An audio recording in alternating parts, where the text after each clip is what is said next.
Hey y'all, here we're going to discuss and review some rules of exponents that are going to be necessary for your success in Chapter 5, the chapter where we work with logarithmic and exponential equations and functions.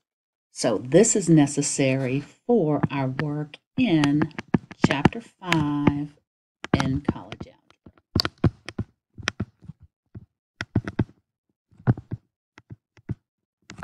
So what we're going to do is look at a review on rules for exponents. So I've written down here the first four that we've got to recall.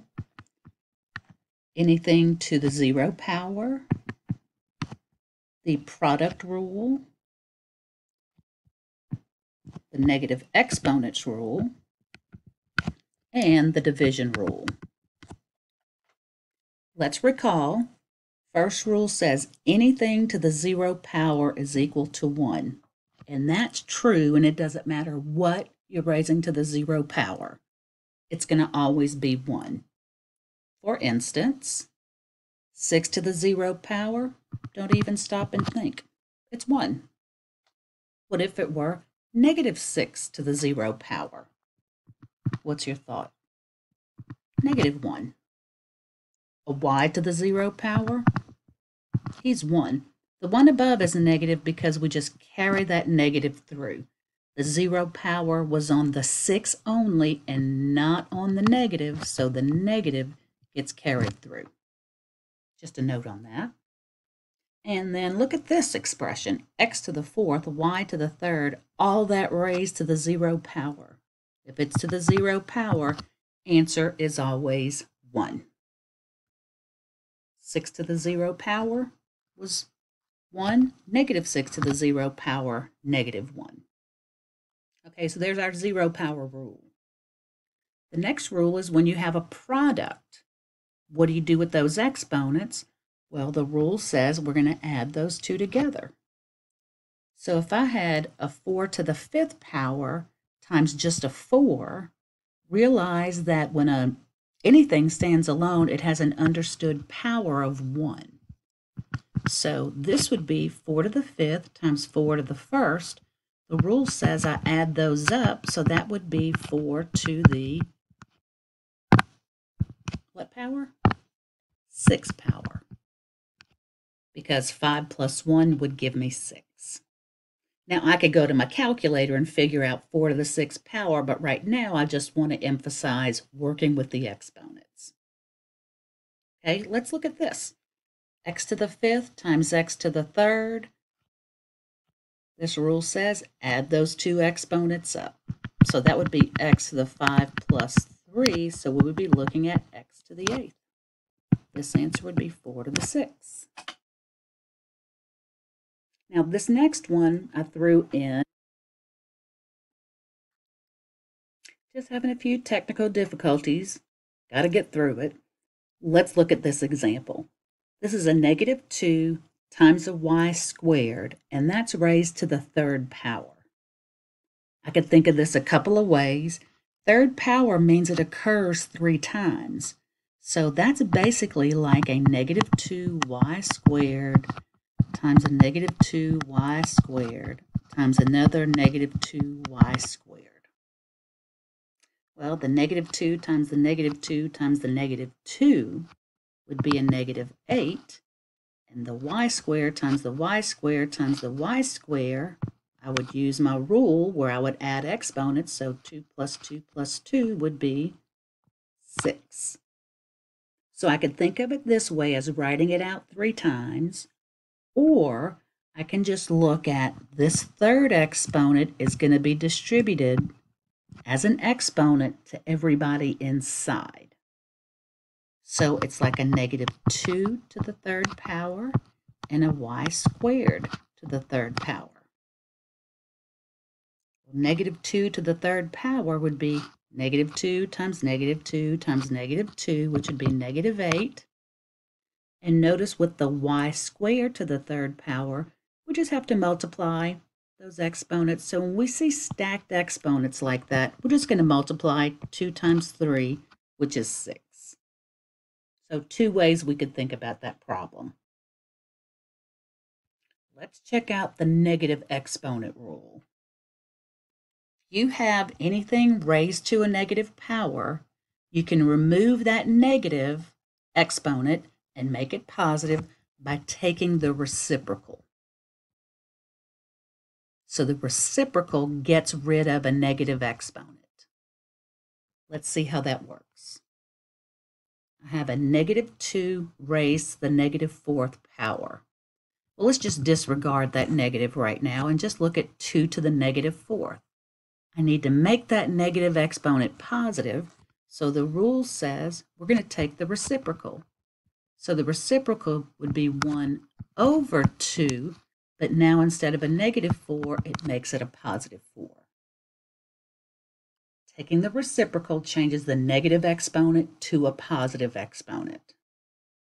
Well, 2 to the 4th is what? 16? So a 2 to the -4th is 1 over 16. So what do you think the value of -2 to the -4 would be? Yeah, you guessed it. That negative is just a carry through, and my answer would be a -1 over 16.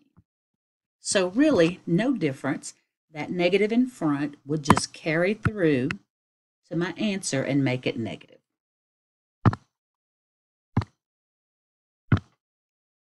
What about a p to the -6?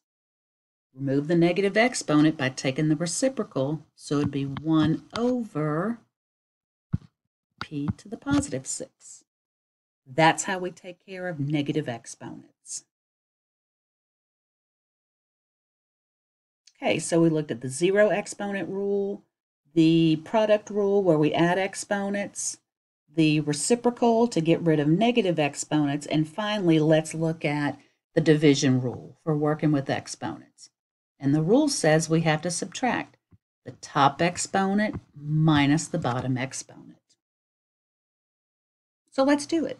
I've got a division. I'm going to use this quotient rule. It says to take the top exponent and subtract the bottom exponent. So this would be 3 to the 2 minus 5 power. Top minus bottom. Well, 2 minus 5 is a -3. Be careful, this answer is not -9. It's not a -6. It's not 0. It has a negative exponent. And we just saw how to remove a negative exponent. We've got to take the reciprocal. That becomes 1 over 3 to the 3rd power. You've got to remove the negative exponent before you can finish up any work with that problem. So 3 cubed is 27, so we get 1 over 27. Be careful with that. I subtracted and then came in a negative exponent. Once I remove that negative exponent, I can now work it out. 3 to the 3rd power is 3 times 3 times 3, which is 27. Let's use this quotient rule where we subtract exponents with this next example. Y to the 9th over y to the 4th. This would be y to the 9 minus 4. And when I subtract those, I get y to the 5th.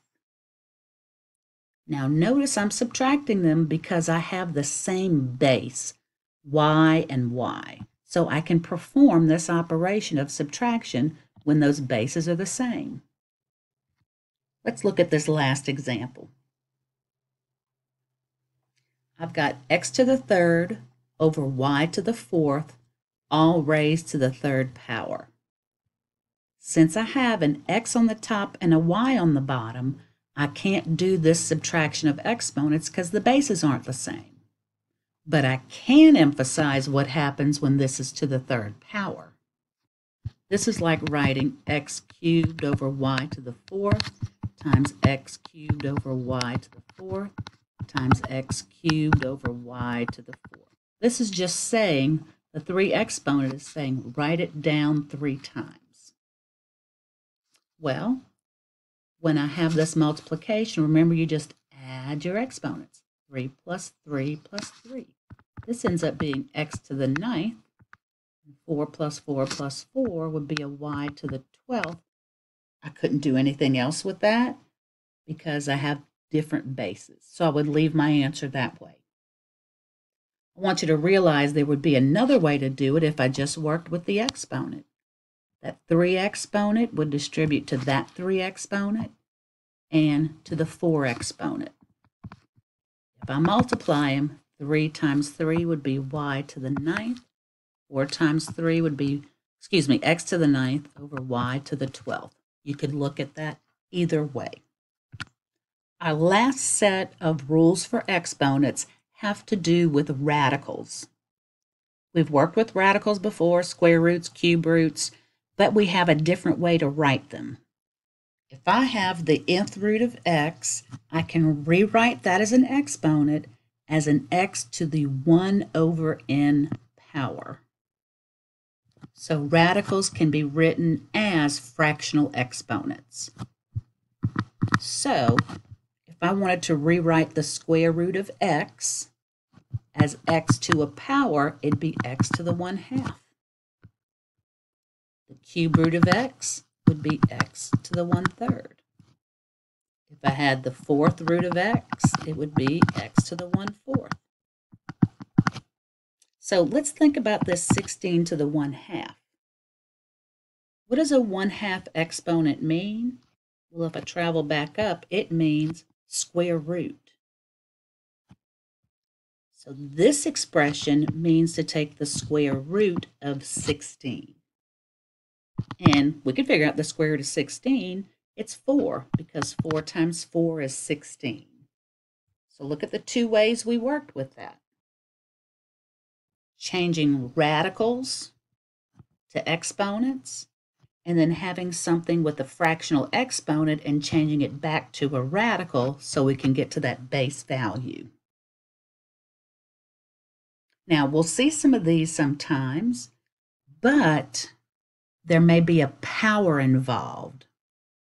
For instance, I might have the nth root of an x to the m power. The radicand, the part under the radical, might have a power on him. Look how he is represented. So x, instead of 1 over n like I had over here, it's going to be m over n. So what we see here is the top number represents the power and the bottom number represents the root. The root is the part right there. The power is the part right there. So we always set it up as m over n. Using that, what would be the power on this x, which is the square root of x to the 5th? Well, the root part goes where? Bottom. The power part goes where? Top. That's an x to the 5/2. Can't do anything with it. We're just practicing this rewriting. What would be the power on y if I use the same procedure, the same rule, which says the power goes over the root? Power is 3, the root is 4. You are done. Let's go back to that 16. Now I want to use this rule to separate it and get it so I can get it to its actual value, its base value if I apply this operation. So the 3 represents the power and the 4 represents the root. So this means I'm taking the 4th root of 16 and then I'm going to take that answer and raise it to the 3rd power. Do the root part first, then take that answer and raise it to the power part. 4th root of 16 is 2, because 2 times 2 is 4, times 2 is 8, and 8 times 2 is 16. So the 4th root of 16 comes up to be 2. So we'll have 2 to the 3rd power, which comes up to be 8. And that completes this lesson on exponents.